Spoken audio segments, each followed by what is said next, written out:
Halo Miss dan teman-teman semua, perkenalkan saya Santa Sinurat dari kelas 11-3 nomor absen 36. Jadi di video kali ini saya akan menjelaskan tentang sistem koordinasi yang sudah saya dapatkan kesimpulannya dan intisarinya dari video yang telah Miss kirim di Socrates.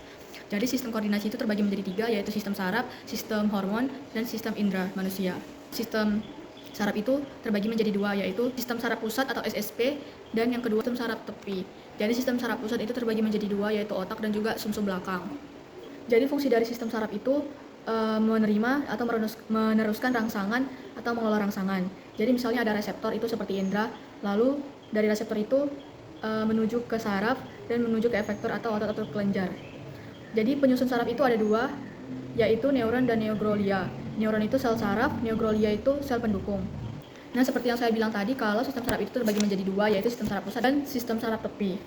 Jadi sistem saraf pusat itu kan ada otak sama sumsum tulang belakang, dan sistem saraf tepi itu terbagi menjadi 2, yaitu aferen dan eferen. Aferen itu sensorik, eferen itu terbagi menjadi 2 lagi. Terbagi menjadi 2, ada somatik dan juga otonom. Jadi somatik itu secara sadar, otonom itu secara tidak sadar. Somatik terbagi menjadi 2 lagi, menjadi kranial dan juga spinal. Jadi saraf kranial itu ada 12 pasang dan spinal itu ada 31 pasang. Ada 31 saraf.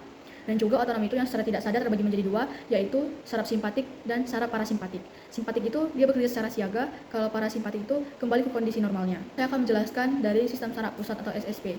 Yang pertama itu otak.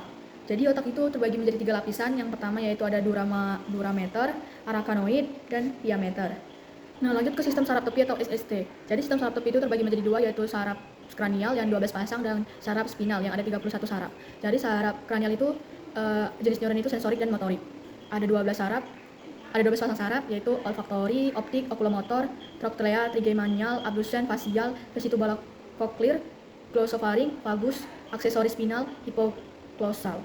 Dan saraf spinal itu ada 31 saraf yang terbagi menjadi 8 saraf serviks, 12 saraf toraks, dan 5 saraf lumbar, serta 5 saraf scrotum dan 1 saraf coccygia.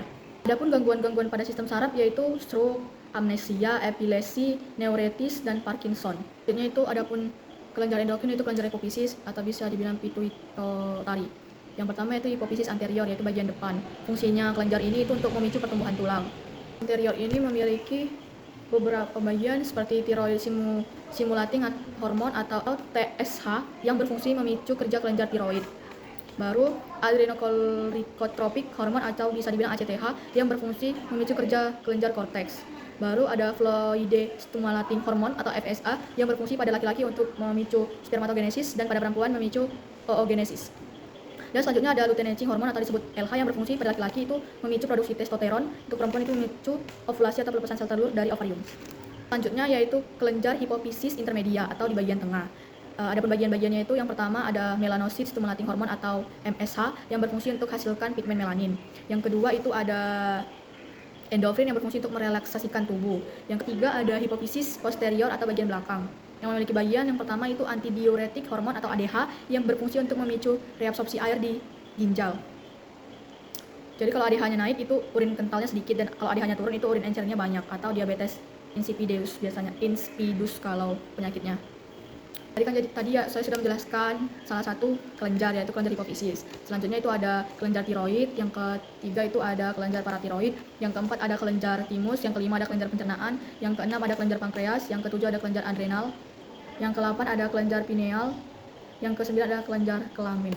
Selanjutnya itu bagian terakhir ada indera manusia yaitu indera melihat mata, indera mendengar telinga, indera mencium hidung, indera mengecap lidah, dan indera meraba itu ada kulit.